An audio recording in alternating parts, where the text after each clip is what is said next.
Hey, what's up, guys, and welcome back to the Duke Wisdom Podcast. Got a good one here for you today.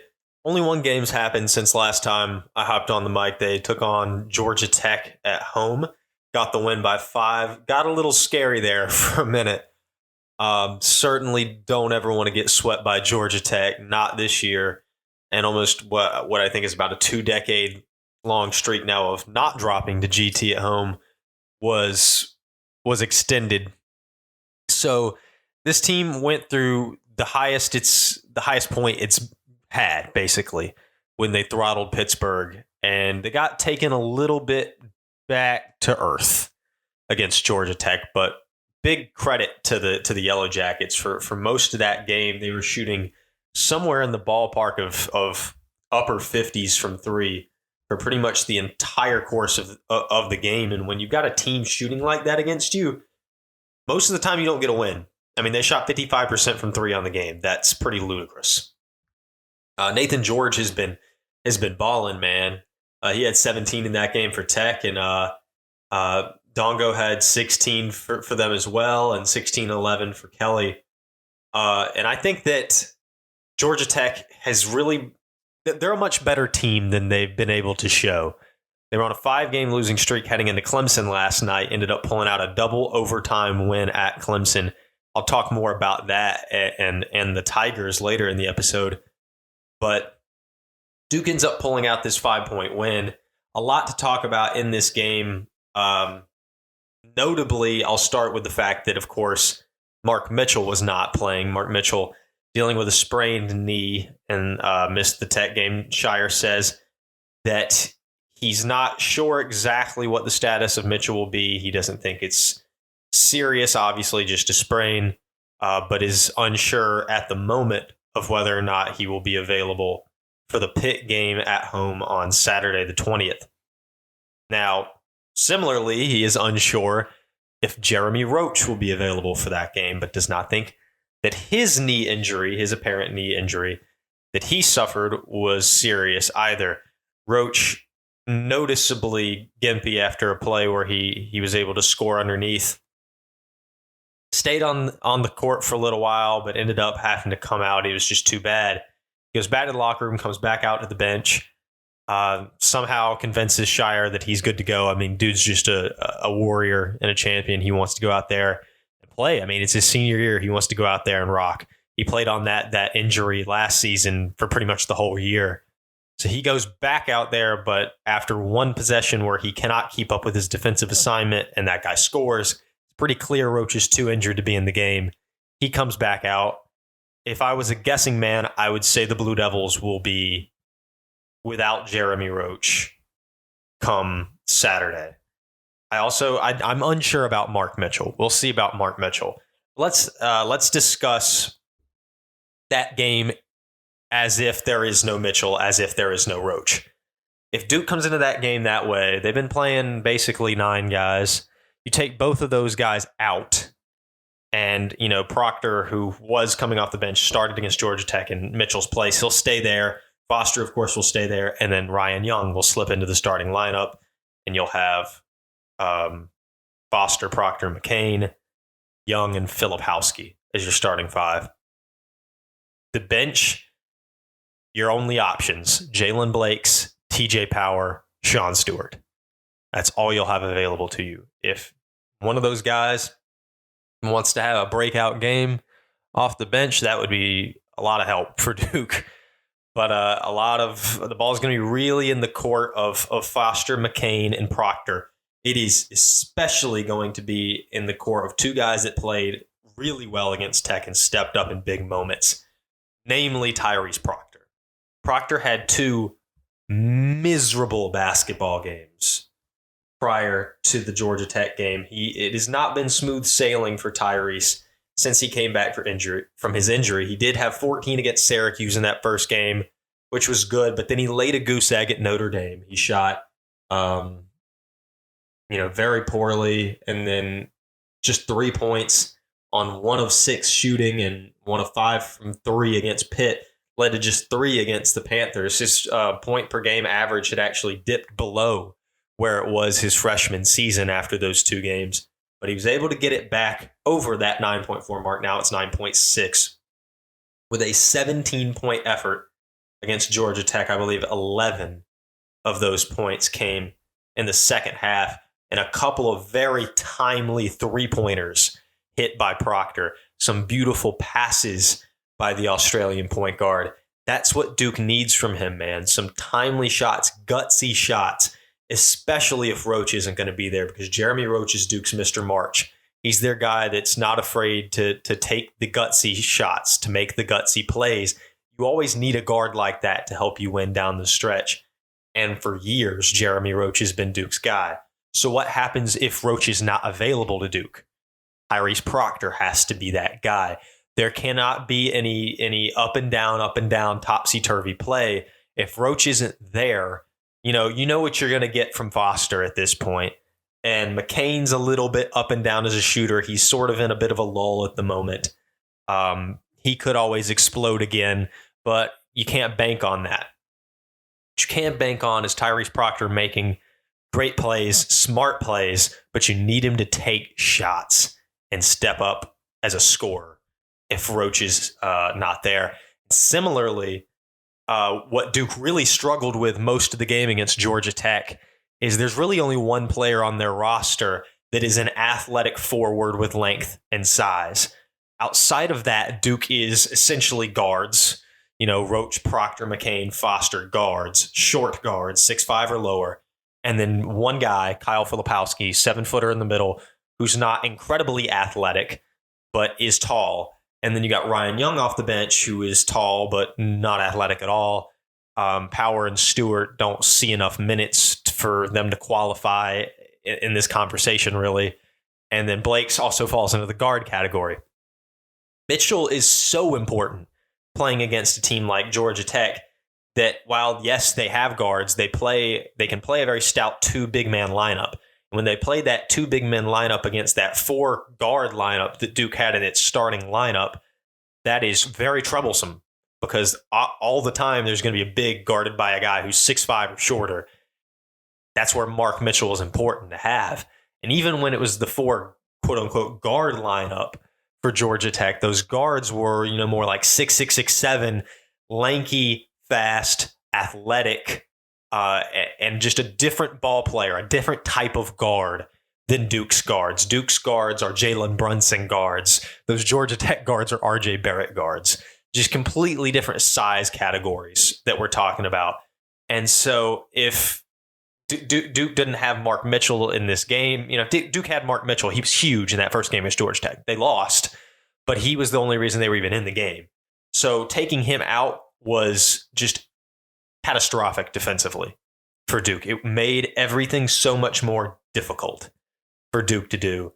The guards, struggled to contain athletically and with his bigger guards. And when they get around, those guys are, they dump down to the bigs. Dongo had a big game. Ryan Young got absolutely freaking banged on in the first half. We got to talk about that. Ryan Young tried to cover it up by putting Kyle Filipowski's face on him on Instagram. But we all saw Big Dog. We all saw Podcast Boy. It happened. It definitely happened. But that was wild. But, they made it through that. And that was impressive. Because this is a game this team would have lost a month ago. And quite frankly, it's a game this team did lose a month ago. But they played it was a very similar kind of contest, but they didn't have Mitchell. And they didn't even have Roach to close the game. And yet they came out on top. So why was that? Well, big reasons. Not the greatest game. Again, like I've mentioned, Jared McCain's been in a shooting lull. 2 of 8, 0 of 3 from 3, just 6 points. 3 points for Foster. He was 1 of 3 from the floor. Not a crazy amount that you're getting from them. Nothing from Power, nothing from Blake's. You did, however, have 18 points before he got hurt from Jeremy Roach. The senior captain continues to be on a tear and have his Quinn Cook season. Fantastic play from him. Fantastic play from Ryan Young. Easily Young's best game of the season. 10 points and 9 rebounds, nearly a double-double, and some very timely baskets where Georgia Tech was frantically looking to cover Filipowski in the paint. They're looking for Tyrese Proctor on the perimeter. He was hot. And, they'd seal off Kyle, and then Proctor would come down the lane. They'd come up hedge to meet him. And guess who they forgot on the back line, sitting there under the basket, sort of looking like Emil Jefferson under there, the forgotten man, Ryan Young. And I love that comparison, actually, because it's so easy to always compare to your last championship team when you're measuring success. I think it's a little bit, maybe I shouldn't do it as much as I do, but I love comparing kind of to that 2015 squad. And if you think about what Jaleel Okafor was, he was a magnet to defenses. Defenses were just drawn into Jaleel Okafor every possession, all eyes on that man. And right now, the way Kyle Filipowski's playing, he's getting a similar draw. He might not be as efficient, but he's getting a similar draw from teams. And Emil Jefferson was always just there. Well, Okafor was a terrific passer, and he was just there, back line. Attentions to Okafor, Tyus Jones, Quinn Cook, hit Emil Jefferson on that back line, get him that 7 points a game. And attentions to Kyle Filipowski right now, Tyrese Proctor, Jeremy Roach, get that ball to Ryan Young if you can. And I think Young can play that role. I really think he can. He's not the same defender Emil Jefferson is. He's a smart defender. He doesn't have the athleticism or the length to pull it off at times, but he is a smart defender often. He knows positioning. And he's constantly, in this battle where he can't get acclimated into a game enough. He's not playing enough minutes. That wasn't the case against Georgia Tech. 22 minutes for Ryan Young. And he did a great job rebounding the ball, getting some big rebounds down the stretch as well.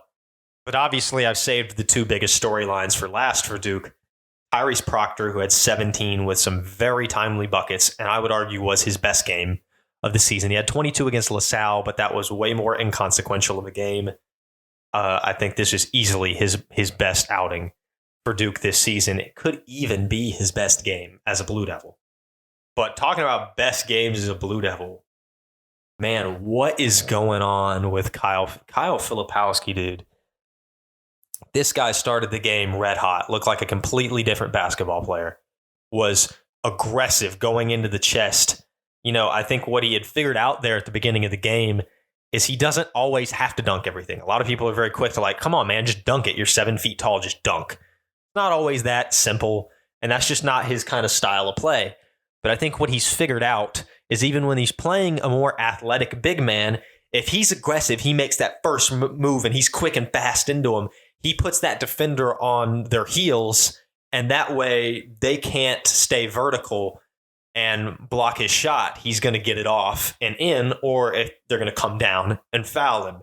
And if you stay aggressive like that, like he did at the beginning of the game, that makes his interior scoring so effective. And I loved what I saw from him in the first few possessions of the game. I thought he was maybe even going to lead this team to a blowout. How the game changed. Georgia Tech put more defensive attention on Filipowski, 1. 2, he stopped being quite as aggressive, just going right at him. He was trying to be a little more skillful about it, and that often led to him missing. In fact, from 2, Kyle Filipowski was a whopping 6 of 19 within the 3-point arc. Not great. Below, that's about 30%. From 2-point range. That's not fantastic. He even only shot 6 of 11 from the free throw line, which is also not very good. But what is good, 4 of 5 from 3. 4 of 5. He hit 4 of 4 against Pitt the game before, right? So that means he made 8 of 9 from 3 over a 2-game stretch. That's crazy. I think Kyle Filipowski has hit 23 pointers this season, unless I am mistaken. And 12 of those can be pinned down to 3 different games. He's hit 21. 12 of his 21 can be pinned down to 3 different games. Heading into the last couple of games, I think Filipowski was shooting honestly pretty poorly. I'll go ahead and do the official numbers on this real quick. Let's see. He was 13 of 42 before the last 2 games. By the way, that is 30.9% That is 31%. As it rounds up, that is 31% from three, which would be less than 3% better than he shot last season at 28.2. Because of the last two games and him shooting 8 of 9 from three, Filipowski is a 41.2% three-point shooter now. Wow. Do I think that lasts? No. But do I think it ends closer to 40 than it does to 30? Yeah. If he could end it at 40, there's going to be some NBA team that's going to mess around and take that man in the top 5 of this draft. And honestly, because the biggest concern is that he didn't have this skill set that fits an NBA roster. What does he do well enough? Well, he's been a very effective defender. And so if you can get him to hit threes at a 40% clip, and he can take dudes off the dribble as well, you now have a player that has NBA All-Star upside. I've been on this mic talking about the fact that he didn't have All-Star upside, and that boiled down to the fact that he was only a 30% three-point shooter. If he can get that three-point shot consistently, I mean, obviously he's not going to be consistently shooting a 90% or whatever from three, but if he can consistently shoot around 40, that changes the game. For him, that changes the game for Duke. Duke's identity this year is three-point shooting. I've talked about it time in and time out. And Filipowski has just been marvelous over the last two games. The shooting percentage wasn't great. As always, he found when he had 29, I was like, he has 29? It didn't seem like he had that much. He always finds a way to make you say something like that. But he did finally, he crossed the threshold of 30 points. He's been flirting with it for a while. He got over that hump. 30 points for Kyle Wright. And so that's career best. He also had 13 rebounds, 2 steals, 2 blocks. As I mentioned, he's been a marvelous defender. And he averaged like 28 points and 13 and a half rebounds or something stupid over the week, and somehow still did not win the ACC Player of the Week. He was National Player of the Week, but not ACC Player of the Week. That went to Sean Padulla, who did in fact average 32 and a half points per game for Virginia Tech this week, but the Hokies did not even win both of their games. I don't know what it's going to take, the ACC, to give a Duke guy Player of the Week, but I think I'm giving up on that. I'm dying. I'm done with it. If they give it to somebody, they give it to somebody, but I'm done caring. Want to join a community of Duke accounts publishing news, theories, and predictions on Duke athletics? Join the Duke Wisdom Network. Just go to dukewisdom.org/join network today and fill out the form with your name and social media. Or you can DM at Duke_wisdom on Twitter or Instagram. Become a part of the community of Duke fans publishing their takes today. Again, that's dukewisdom.org/join network or DM at Duke_wisdom on Twitter or Instagram. But speaking of awards, that's sort of where I want to transition next. Sort of the mid-season awards is something that I really want to look at. Player of the Year, the Coach of the Year, Rookie of the Year, and Defensive Player of the Year. Now, Defensive Player of the Year is something that I am rather perplexed about, and it's what I'm going to start with. If you think about blocks per game, there are about 6 players averaging 1.8, anywhere from 1.8 to 2.1 blocks a game. Those players are Armando Bacot, Naheem McLeod from Syracuse, Kyle Filipowski, Ryan Dunn from Virginia, Quentin Post from Boston College, PJ Hall from Clemson. I truly believe, well, it's obviously not going to be Bacot or McLeod or, I don't know. I mean, maybe Ryan Dunn could win, but if Virginia stays the way that they're playing right now, a Virginia player's not winning any award. Can't imagine it'd be Quentin Post. I think maybe PJ Hall could be in the conversation for this. Go to steals per game. Obviously, this isn't the end-all, be-all of ACC Defensive Player of the Year, but Judah Mintz and Malik Brown are the top 2 at 2.2 steals per game. They're right below them, Reese Beekman, Ryan Dunn, and Bensley Joseph. It kind of feels like they're just going to give it to Reese Beekman again, because of course they would, because Reese Beekman. And they honestly might. This is the only one that I am unable to pin down who I think should win this award, like in the mid-season version of this award at least. There's a lot of basketball to be played. But for me, I think that I just want to insert Filipowski into this conversation. 1.3 steals as a big man is solid. And then also flirting with 2 blocks a game. Duke's defensive presence with him on the floor is completely different than when he's off the floor.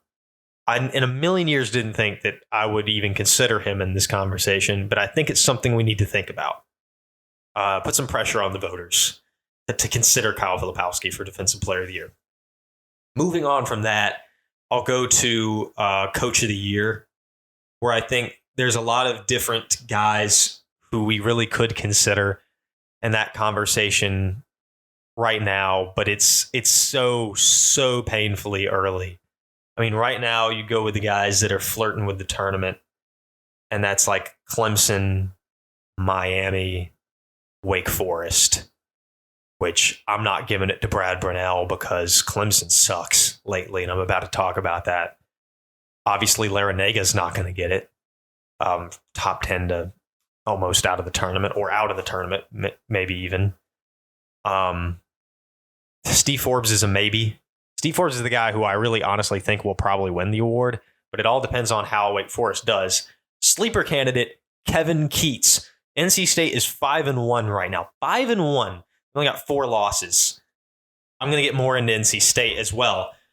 I just think that's interesting. Kevin Keats is a sleeper candidate. Obviously, if I gave the award right now, it'd be Hubert Davis.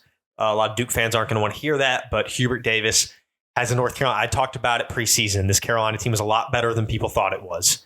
And right now, Joe Lunardi has them as a number 1 seed on bracketology. Now, take that with an absolute grain of salt because Joe Lunardi's bracketology right now is pretty garbage. If I can be so frank at this point in the season, but nonetheless, I do think Carolina is, a 1 or a 2 seed right now, and they're 4th in the country on the AP poll. And Hubert Davis has this team looking fantastic, just night and day from what it did last season. And a lot of that boils down to personnel change. Caleb Love's out. Elliot Cadeau is in. He's done a fantastic job of setting up teammates. RJ Davis is finally coming to his own. He's got that space to operate. He's taking more shots with Love gone. Armando Bacot is playing solid basketball. Not his best, but he's playing good. And then Harrison Ingram has come in. He's been a difference maker through the portal. Cormac Ryan's been a good addition through the portal, as has Jalen Withers to a little bit lesser of an extent. But this is a good Carolina team, and it's a fantastic defensive team, just fantastic. And a fantastic defensive three-point team. They defend the three-point line very well. And I've mentioned already today, Duke's identity, three-point shooting. Before that matchup, I'll have a deep analysis into that. I'm heavy into covering both of these teams. And I think Carolina presents some challenges for Duke. I think that'll be a very interesting game in February. Anyway, I digress. Hubert Davis would be Coach of the Year. Let's go to Rookie of the Year. I talked a few weeks ago when Jared McCain was on his tear. I was all up about Jared McCain can insert himself into the ACC freshman or Rookie of the Year conversation. Well, I still think that's maybe possible. Jared McCain currently averages 11.7 points per game. That's down from 12. Kind of ended his tear against Notre Dame, had 11, then Pitt at 12. First game in single digits in a long time. He had 6 in the last game against Georgia Tech. So that's, a little bit of a slip from what he was doing. But right now, I don't think you can deny Marcus Burton from Notre Dame, the ACC Rookie of the Year award. Marcus Burton is averaging 16.3 points per game, which is very solid. He also is averaging He's averaging 3.4 rebounds per game and 3.9 assists, which is really good. 1.4 steals is solid. He's been very good. He is that Notre Dame team. If he stays in Notre Dame and he does not transfer after his freshman season, that young man is going to be an issue in the Atlantic Coast Conference down the line. He and Braden Shrewsbury, who is the coach's son, he and Braden are going to be massive problems in the backcourt as their careers keep going. I'm really intrigued by that Notre Dame team. Similarly, I am by Georgia Tech as well. They're just not, the pieces aren't adding this season, of course. I think that, Marcus Burton for me would be my clear choice for that award right now. And then there's and then a step down from that, I think my second place choice would be Dongo from Georgia Tech, who's averaging 12.7 points per game and 8.9 rebounds per game on pretty efficient shooting. Very solid. Again, coming from a bottom team in the ACC, which is why, it kind of pains me to say, because they're coming from bottom teams. Third would be Carlton Carrington from Pittsburgh, 13.5 points per game. I think 5.3 boards, 4.6 assists. Just fantastic numbers for all three of these rookies. Fantastic numbers. Problem is they're bottom third teams in the ACC. Because they're bottom third teams in the ACC, all it would take is a guy averaging pretty much that 13.5 points a game, maybe even 14 a game from one of the top teams, and he's got it. So if Jared McCain could get that scoring average to 13.5, 14 points a game, I think he's very much in the conversation. At the moment, he's still fourth. He's still fourth until he can keep climbing that ladder. We'll see if he does. I think that's interesting. And then, of course, the biggest conversation. I had to hear so many times, like a week and a half ago, of people being like, well, the ACC's two best teams, North Carolina and Clemson. Wrong. Clemson, I don't even know if they're third, to be honest with you. And then I had to hear the ACC Player of the Year, two-man race, Armando Bacot and PJ Hall. And I'm thinking, nope. Not unless we get rid of the actual top two contenders for ACC Player of the Year. Is that a true statement? Armando Bacot is averaging 14.6 and 10.8. A good season, a great season. And this is the best North Carolina team Bacot has been on in his 5 years. And it's not particularly close. It is the best team he's been on by a wide margin. But this is his worst individual season since 2021, since his sophomore year. So Bacot is very much like fourth right now for Player of the Year. Very much third is PJ Hall. His numbers are good. 20 points a game, 7 rebounds a game, 2 blocks a game. Really good numbers. And for a while we were thinking, hey, All-American. But that was when we thought Clemson was like the 12th best team in the country. Not 2-4 in ACC play. 3-game losing streak, beat Boston College by 11, dropped to Georgia Tech in double overtime. This Clemson team is not what we thought it was, unless they have a major bounce back. PJ Hall's firmly third. The top two are heads and shoulders, in my opinion, above anyone else in this conference. And the entire conversation right now should be boiled down to these two players. That is North Carolina's R.J. Davis and then Kyle Filipowski. Davis averages a conference best 20.4 points per game. He shoots 41% from three. He averages 3 assists a game, 1.5 steals, about 3.5 rebounds as well. He's shooting 43 from the floor and a North Carolina all-time best 95% from the free throw line at the moment. He slowed down a little bit. He had that big streak where he was like 26 plus every game. It's stopped a little bit. Here's, since the bulk of conference play started, he put up 15 on Pitt, 14 on Clemson, 16 on State, then back up to 22 against Syracuse. He had 5 steals. But his scoring average is dropping a little bit as other players at North Carolina start scoring a little more. He's starting to score a little less. Well, the guy who's not starting to score a little less is Kyle Filipowski. Kyle Filipowski is now up to 18.2 points per game, as well as 8.9 rebounds, 3 assists. He shoots at about 52% from the floor, 41, I talked about that, from 3, about 2 blocks, and just south of 1.5 steals a game. His last 2 games, he's averaged 28 and 11.5 boards, also 2.5 assists, and a block and a half, steal a game. And those last 2 games have just been nuclear. He was kind of off his game for a couple games, but he's exploding into his own. And I talked about his prowess defensively. I think not maybe clearly, but I think right now, because Duke and Carolina are fairly close, Carolina certainly has the advantage as a team at the moment. But because they're the top two, definitely both of them have they're a good enough team to have the ACC Player of the Year.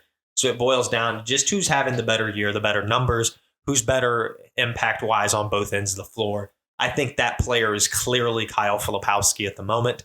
I think he should be, if the season ended today, the ACC Player of the Year. That would be, my take in the midseason awards. And so there's my sort of midseason award ballot. The one I can't decide on is Defensive Player of the Year. I think that one's really tough. I think it's really tough. Honest to God, it'll probably be Reese Beekman, because why not? Why not Reese Beekman? But that one's interesting. Moving on to the next sort of topic of conversation is, and this episode's running kind of long. I've been talking for a while. But who is the third best team in the Atlantic Coast Conference? Clearly, Duke and Carolina are 1 and 2. Or Carolina and Duke are 1 and 2. But who's third?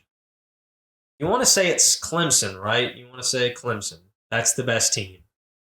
Joe Lunardi, before yesterday, still had the Tigers on a 5 line, which is awfully, awfully audacious. Even before they lost to Georgia Tech in double overtime. Clemson, let's just go over it. Clemson's wins, they have a win over a good Boise State team. Solid. Over a decent but overrated Alabama team. They have a win over Pittsburgh. That's decent, I guess. They have a win over South Carolina. That's decent. The best win, TCU. They rattled all those off in a row. That was very good.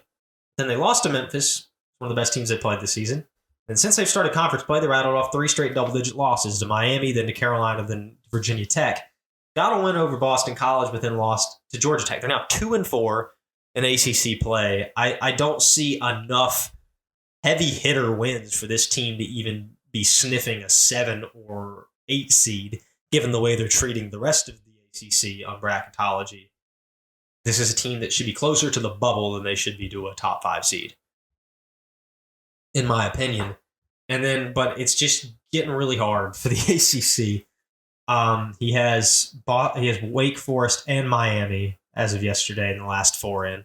I suspect that changed for Wake Forest after they lost to NC State without State even needing to hit a 3-pointer. But certainly Wake and Miami have a claim to be the third best team in the ACC. And I think, outside of that, there's even another team, and I mentioned them earlier, that has a case to be the third best team in the ACC. That's NC State. Some people might want to believe me. I can't believe that they've been totally written out of the NCAA tournament. I haven't even seen them mentioned on a next 4 out, nothing for the Wolfpack, which is stunning to me because they're 5-1 in ACC play. NC State is 13-4. You talk about the teams in the Atlantic Coast Conference with 4 or less losses. Those teams are Miami, Duke, State, Carolina. That's it. That's all of them. And so why is State not even in tournament conversation? I think they should be in this conversation for third best team in the conference. And here's my reason. They just beat Wake Forest, who's been really good recently. They beat the snot out of Virginia. They've shown toughness, even against those bad teams. When those bad teams have made aggressive pushes at them, they fought them back. Louisville made a really good push at home against State. State ended up pulling that game out. Notre Dame had them on the ropes at Notre Dame, and NC State came back, got a game winner from DJ Burns. They have not lost a game to anyone that they aren't supposed to lose to. All 4 of their losses are to currently ranked teams. They lost to Carolina. They lost to Tennessee, a single-digit game, might I add. They lost to BYU, a single-digit game. And they lost to Ole Miss. Do they have an incredible amount of wins that are great? No. Their best wins are Wake Forest and Virginia. There's no doubt about that. Those are their 2 best wins. And they're not a great 2 best wins to get.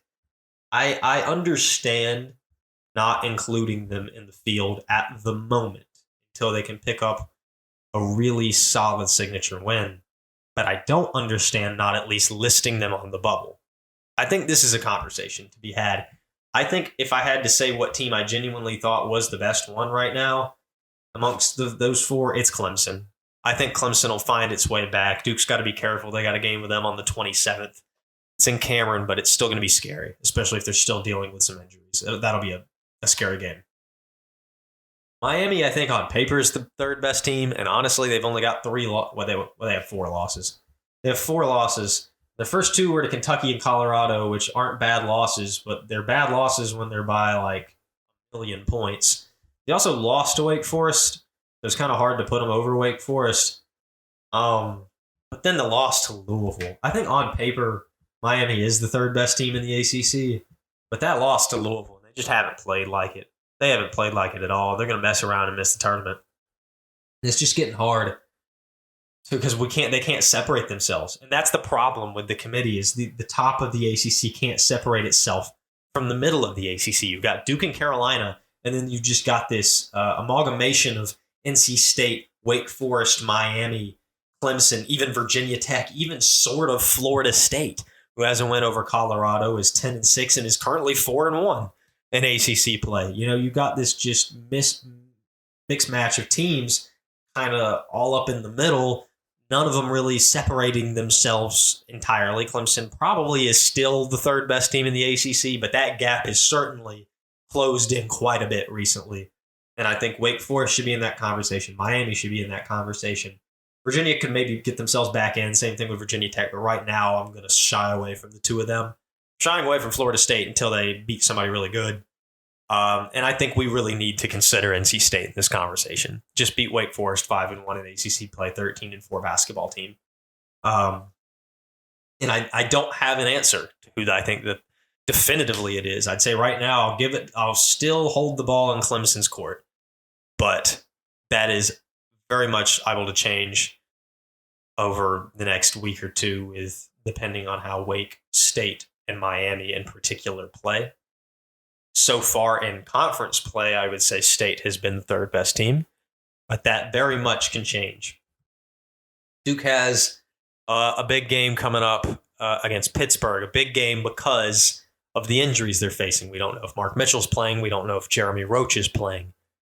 It should be interesting to see how Duke deals with that if they don't, especially Mitchell, because Blake Henson being Pittsburgh's best player. How does Duke guard them? Because they have the Diaz-Graham brothers and they have Federico inside. Obviously, Filipowski is going to be harbored down at all times. And if they play 2 of those guys and they play Henson at the 3, even if Duke's starting Ryan Young's occupied as well. Could stick Young on one of the bigs, Filipowski on Henson if they play him at the 4. If they play him at the 3, that makes problem for Duke. Now, it also makes problem for Pitt because idealistically Duke could tear him up from 3 and get driving lanes. But if Blake Henson's ever guarded by any of those guards, that's going to be an issue for Duke. And I suspect he often will be. So I think it'll be really interesting to see how they combat that. Anyway, though, talked about plenty today. Thanks so much for listening in, guys. And if you're listening to this on Thursday, the Duke Wisdom mid-season player rankings will be coming out later today at 5 p.m. So make sure you're on the lookout for that. All the guys, or a bunch of the guys in the network, all put in their player rankings 1 through 10, basically the rotational players, the guys that actually have played. And we'll compare that to our preseason rankings and how that's changed. What's the trend for the player? And I think that'll be super interesting. And we'll have some midseason player evaluations coming in as well. Be on the lookout for those. Hopefully, I'm going to have an exciting guest on the podcast soon. I'll let you guys know about that closer to the time if it ends up happening. Thanks so much for listening, as always. Make sure to share podcast, follow on all platforms, all this and that. You know the drill. Thanks so much, guys, and I'll talk to you.